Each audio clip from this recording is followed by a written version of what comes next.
პირველი ფეხბურთის მატჩი ჩვენ ქალაქში გაიმართა 1909 წელს.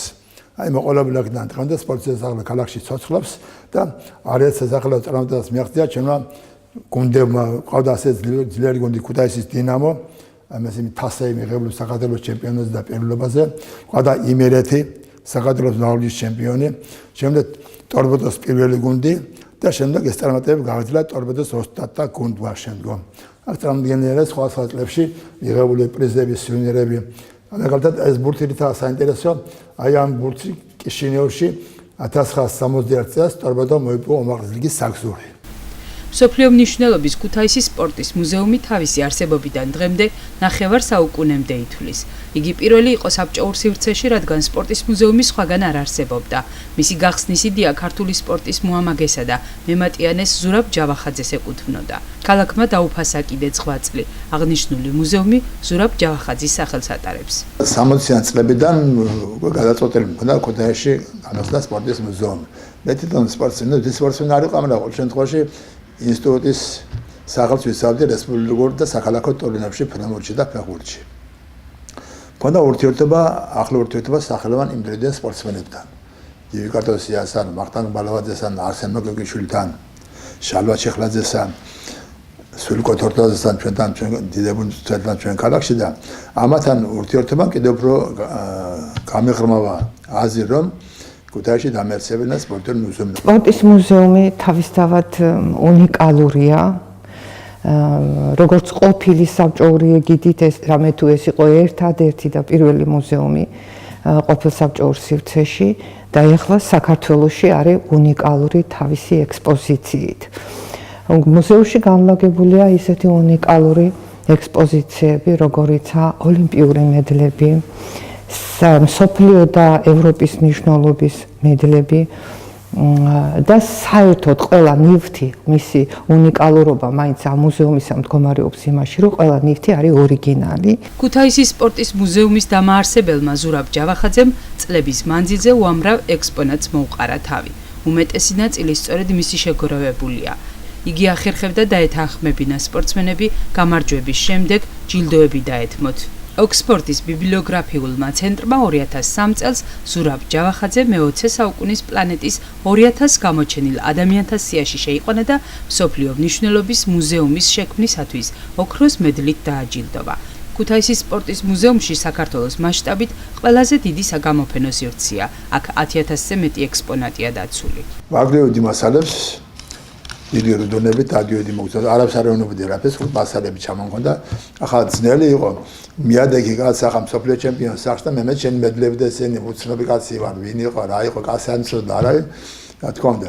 მაგრამ ნორმალს ვახერხებდი ამასთან. ეს მუზეუმი არის უნიკალური. მისი შემქმნელიც აქ, ვინც ეს დაარსა და აქამდე მოიტანა ბეჭებით, არის ბატონი ზურაბ ჯავახაძე. სპორტის მემატიანე, უხუცესი ჩვენი, ძალიან ბევრი რამე, რაც ჩვენ გონია ვიცით, მაგრამ ბევრი რამ არ ვიცით, ჩვენ ბატონ ზურაბს ვეკითხებით და ჩვენ გვეამაყება, რომ ესეთი ადამიანი დღესაც შემართებით მუშაობს და ჩვენ მის გვერდში მუშაობთ. ქუთაისის სპორტის მუზეუმში გასული საუკუნის 60-იან წლებში ბრიტანეთის ერთ-ერთი საუკეთესო ფეხბურთელის ჯორჯ ბესტის მაისურია, რომელიც საქართველოში რევაზ ძოძუაშვილმა ჩამოიტანა. სწორედ ამ ექსპონატმა გადაწყვიტა ქუთაისის სპორტის მუზეუმისათვის ფარდის გამოყოფის საკითხი. 1976 წელს მუზეუმი ფალიაშვილის ქუჩაზე დაფუძნდა. მუზეუმი გაიხსნა 1970 წლის 21 დეკემბერს. ახლა რამ გადაწყვიტა მუზეუმის შენობის საკითხი. დიდი ბოჭეზე ხალხს მიჭედა ქალაქის ძველი პირდებოდა შენობას, მაგრამ 3 წელი გაჭიანურდა შევაზმოცე მე ცენტრში მიდევდა მანდამეცი. და მოხდა ეს, რომ საბჭოთა კავშირის ფეხბურთის ნაკრები გუნდი შეხვდა ჩრდილოეთ ირლანდიას 1979 წელს მექსიკის მსოფლიო ჩემპიონატის საგზურისათვის. ამ ბრძოლაში რეზო ძოძოშვილმა დიდი როლი ითამაშა, შეიძლება ასე ითქვას. მან ეს ბესტი გამოთიშა თამაშიდან. ფეხბურთის ვარსკვლავი და ყველა აღთვალებული იყო მისი ბრწყინვალე თამაშით, მაგრამ მასპინძლები შეწუხებული იყო, რომ ბესტმა გოლი ვერ გაგვიტანა. თამაშის შემდეგ ძოძოშვილმა ბესტის მაისური გავიცალა. მესამე დღეს მოსკოვში ვარ, მაისური ჩავიდა ხელში, ჩამოიტანა და ბოჭოძე შეუტანა კაბინეტში.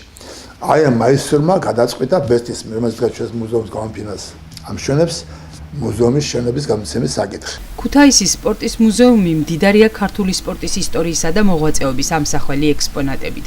აქ დაცულია თანამედროვე და საბჭოთა ეპოქის გამოჩენილი ქართველი სპორტსმენების მრავალრიცხოვანი გამარჯვების ამსახველი დოკუმენტური მასალა. 50-იან წლებიდან ჩვენ უკვე ფართოდ გავიდეთ სოფლიო სარბიელზე. პირველად მივიღეთ მონაწილეობა ოლიმპიურ თამაშებზე 1952 წელს და დავით სიმაკურიძე გახლავთ პირველი ოლიმპიური ჩემპიონი ჩვენ რესპუბლიკიდან, საქართველოსდან. მაშინ იქ ორი ქუთაისელი სპორტსმენი მონაწილეობდა, ოთარ ქორქია და შავლად ჩიხლაძე მათ ვერცხლის მედლები დაესაკუთრეს ოლიმპიურ თამაშებზე. პირველი მსოფლიო ჩემპიონი გივი კარტოზია 1953 წელს და იწყება უკვე ჩვენი ქართველი სპორტსმენების გამოსვლა მსოფლიო სარბიელზე. 1966 წლიდან პირველი ბურთი გაგორდა რაგბის ქუთაისში. აი 50 წელი გამოვიდა ჩემი ახლა ფუნდამენტალური წიგნი, განახებთ ახლა იმ წიგნს, კიდეც მაგა ხეიცის. ენციკლოპედია რაგბის ნაღდადი. წერია ყველაფერი მინ რა იყო, რა იყო, მაგრამ მაინც დუგლას პირველი წვრთნელები იყვნენ ესენი. შაკო კურციგიძე, დუგლას კავტაშვილი და რამაზ სვანიძე. აი ამ სამაკაცმა ითამაშა დიდი როლი რაგბის ახორძინების და განვითარების საქმეში. ოთარ ქორქია 6 წლის მანძილზე საბჭოთა კავშირის ნაკრების გუნდის კაპიტანიც იყო, ოლიმპიურ თამაშების ვერცხლის პრიზიორი, საბჭოთა კავშირის სამგზის ჩემპიონი, სამგზის თასის მფლობელი, არიადის ვერცხლის პრიზიორი და მრავალ საკავშირო და საერთაშორისო ტურნირებში გამარჯვებული. და მთელი პლიადა აი ამ კალათბურთელებისა. წამჩენია საკ. აქ არის მეტად საინტერესო პიროვნება ზურაბ კოპალიანი, ოტია თვალავაძე, ვახტანგ ცხადაძე, ესენი წლის მანძილზე უნივერსიტეტის კალათბურთელები იყვნენ. დასწავლია ზურაბ კოპალიანი პირველი ქართველი ნობელის პრემიის ლაურეატი გახლავთ ჩვენ ქალაქიდან. ამასთან უკმერიაში ჩემო ვრცელი წელი დაიბეჭდა. ეს ლენინგრადში ცხოვრობს და მოღვაწეობს ჰიდრალიკის დარგში. მას აქვს უდიდესი გამოკვლევები, აღმოჩენები და 8 კაცთან ერთად მიიღო ნობელის პრემია. ჩვენი ქალაქის სპორტის მუზეუმში მრავალგზის ოლიმპიური ჩემპიონის მაია ჩიბურდანიძის ოსკარის ქანდაკებასა და მედლებს ნახავთ. აქვეა ველორბოლაში ერთ-ერთი ქუთაისელი მსოფლიო ჩემპიონის ომარ ფხაკაძის ნივთები. შილდოსან ქეთევან ლოსაბერძის მედლები, რომელიც 1980 წელს მოსკოვში ოლიმპიური ჩემპიონი გახდა. აქ ესე მაიას კუთხეა შეიძლება წამჩენია მაია ჩიბურდანიძე თავის სპორტული შედეგებით და თავისი ტიტულებით და თავისი პრიზებით და სუვენირებით. ყურადღებას იქცევს ყოველთვის მაიას გვირგვინები. ზემოთ მაია მსოფლიო ხუთის ჩემპიონი, ხუთვე გვირგვინი აქაა მაიასი. მე ყველგან სადაც კი მაია ტარდებოდა იღებდა მონაწილეობას მსოფლიო ჩემპიონატისათვის ბრძოლებს ვესწრებოდი ბოლოს შეხვედრებს რა თქმა უნდა და როგორც კი ჩამოგიდებდნენ გვირგვინს, ხდიდა მომქონდა გვირგვინი ქუთაისში. ხაბარელი გახდა ოლიმპიური ჩემპიონი, ქეთევან ლოსაბერძე მოსკოვში გახდა მახსოვს ტიმეში სასწავლაზე ცივი დღეები იყო წვიმდა მაშინ და გათოშილი წიმზე გაყენებული ხელები და იმით როგორ სწავლობდა და როგორ მოიპოვა ოლიმპიური ოქროს მედალი ყველა რო გახარებული ვყავთ. პირველი ოლიმპიური ქალი ქუთაისიდან ქეთევან ლოსაბერძე. აქ არის დაცული ჩვენი ქალაქის მკვიდრ ატლანტისა და სიდნეის ოლიმპიური თამაშების მონაწილის ტყვის სროლაში ნინო უჩაძის სპორტული ცხოვრების ამსახველი ფოტომასალა და მის მიერ სხვადასხვა ასპარეზობებში მოპოვებული მედლები. ტყვის სროლაში დაუსტატა მან პერიოდში მოუწია ქვეყანაში ყველაფერი ირევოდა და თქვენ წარმოედგინეთ დარბაზში რო ევარჯიშა ხელჩათით შეშამოქონდა რომ ფეჩი გაეცხელებინა ხელები გაეთბოდა ისე მიიღო მონაწილეობა ვარჯიშებთან და მოგეხსენება და ტყიას მიზანში სწორად ცივი ხელი და ამით ცივი გულტურებს ვერ გაკეთებს სპორტსმენი. დიახ, მაგრამ მაინც მიაღწია იყო საქართველოს მრავალჯერ ჩემპიონი, იყო ამიერკავკასიის ჩემპიონი, იყო ევროპის ვიცე ჩემპიონი, გამარჯვებული მრავალ საკავშირო აი მედლები ნახეთ. ძირფასი განზია წარმოდგენილი სხვადასხვა რანგის. აქვეა მეფის რუსეთის დროინდელი სპორტული ჯილდოებიც, ცნობილ ფალავანთა და ძალოსანთა პირადი ნივთები. მე-19 საუკუნის მეორე ნახევარში ქუთაისში გაიხსნა ცირკი, სადაც ერთ-ერთი მთავარი ყოველთვის ატრიბუტი იყო ფალავანთა ასპარეზობა. ქუთაისის ძეგლში უასპარეზიათ ნესტორ სებუას, კულალდანეს, რაჭელ ფათაძეს, ჩამოდიოდნენ სტუმრები რუსეთიდან, გერმანიიდან, იტალიიდან, საფრანგეთიდან, გიორგი ლუნდი მაგალითად, შემდეგ ივანოვი, პოდობნი და მათ შეყვარდეს ყოველთვის დიზაინი ხალხი ესწრებოდა. რასთავარია, ჩვენ ყავდა ჩვენ ქართველებს, ქართველი ფანავნები ყავდა, მათ შორის ქუთაისელები, რასთავარია და ჩვენი კოლექვარიანი ლეგენდა ჭიდაობის. სახელოვანი ფანავანი, ბეჭებ დაუდებელი ქალავანი, რომელიც წარმატებები მაშინ საქვეყნო ცნობილი საქართველოში. სრულიად ახალგაზრდა 1924 წელს გაემგზავრა ამერიკაში, შემდეგ დარჩა იქ საცხოვრებლად, გააგრძელა თავისი სპორტული კარიერა და შეიძლება ასე ითქვას, რომ 500-ზე მეტი შეხვედრა ჩაატარა და არც ერთ შეხვედრას მას აწაუგია. აქ არის გიორგი ნიკოლაძე, რუსლან ნიკოლაძე, დათა ჯავლიშვილი, კოლია ქვარიანი, რომელსაც დიდი ღვაწლი მიუძღვის ქუთაისის შევარდნელის დაარსების საქმეში. ეს ლეგენდარული შევარდნელები ქუთაისში გადაღებული, აი კოლია ქვარიანიც არის მათ შორის, მარჯვნიდან მეორე არის.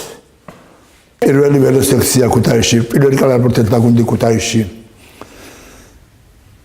ეს ორთქმული 40-იან წლებში ლოკომოტივის პირველობაც ტარდებოდა მის ხაზით, მაშინ თასები არ იყო და ეს იყო პრიზი, რომელსაც გადაცემდნენ გამარჯვებულ სპორტსმენებს. ქუთაისის სპორტის მუზეუმი არაერთ საინტერესო ფაქტს და ისტორიას ინახავს. ეს კედლები მრავალი აღფრთოვანების მომსწრეა. გამორჩეულად უნდა აღინიშნოს დავით ყიფიანისა და ირლანდიელების შეხვედრა ქუთაისის სპორტის მუზეუმში.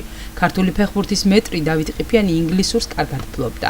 ერთხელაც უცხოელების სპორტის მუზეუმს ჯორჯ ბესტის მაისურის გამოეძებდნენ თურმე. კომუნიკაცია სწორედ დავით ყიფიანის მეშვეობით შედგა. როდესაც მათ ამ მაისურის წინ ირლანდიის ჰიმნი შეასრულეს, სპორტსმენი ატირებულა. საკუთარი ფეხბურთელისადმი მსგავსმა პატივმა დიდ კორიფეზე იმოქმედა. უცხოელებისათვის, ვისაც ქართული ფეხბურთი ახსოვს, საქართველოს სწორედ დავით ყიფიანის სახელთან ასოცირდება. ჯორჯ ბესტის მაისური მსოფლიო ფეხბურთის ჩვენება, რევაზ ძუძუაშვილი თამაშობდა მის წინააღმდეგ, გააცალეს 1969 წელს ირლანდიაში შეხვდნენ ერთმანეთს, საბჭოთა კავშირის ირლანდიის ნაკრები, გუნდები, მაისურები და ეს მაისური დღეს ჩვენ მუზეუმის შენობას წარმოადგენს. ეს იყო პირველი ოლიმპიადა, სადაც სოციალისტურ ქვეყანაში და საბჭოთა კავშირში ჩატარდა 1980 წელს. მე მაშინ 5 წელს ბედნიერება დასწრებოდია ოლიმპიურ თამაშებს და ასაც თქვენ ახლა უყურებთ ჩვენერებს ყველაფერს მაშინ შევიძინა მოსკოვში ამასთან დაკავშირებით. ჩამოვიტანე ყველაფერი მუზეუმისათვის. 2016 წლის რიოს ოლიმპიადაზე ბრინჯაოს მედლის მფლობელის ლაშა შავდათუაშვილის მაისური ქუთაისის სპორტის მუზეუმის ერთ-ერთი ექსპონატია. ქართველ ძიუდოისტს ეს მაისური 2012 წლის ლონდონის ოლიმპიადაზე ეცვა, საიდანაც ოქროს მედლითა და ჩემპიონის ტიტულით დაბრუნდა. ქართული სპორტის მემატიანეს, კავკასიის ხალხთა მეცნიერების აკადემიის აკადემიკოსს, ღირსების ორდენისა და საქართველოს ოლიმპიური მედლის კავალერს ქუთაისის საპატიო მოქალაქეს ზურაბ ჯავახაძეს დღემდე 70-მდე წიგნი აქვს გამოცემული, სადაც გამოჩენილ სპორტსმენთა სპორტული ცხოვრება და საინტერესო ამბებია მოთხრობილი. ვიკვლევთ ქუთაისელი სპორტსმენების ძირითადში წარმატებებს, ვიკვლევთ რა წარმატებები აქვს, ვაკეთებთ ისა ჩანაწერებს და შემდეგ აქედან გამომდინარე ვაგროვებთ ყველა მასალას და ვაკეთებთ წიგნებს. ახლა გამოვიდა ჩემი წიგნი, ეს არის საქართველო-ამერიკის სპორტული ურთიერთობების 2 საუკუნის ისტორია, შეიძლება ასე ითქვას. საათმა გამოსაცემად საქართველოს საბრაგეთის ჩეხეთის, საბრაგეთის გერმანიის სპორტის ურთიერთობის ისტორიები და ველოდების სპონსორს თუ გამოჩნდება, უნებრივია დაიბეჭდება ეს წიგნები.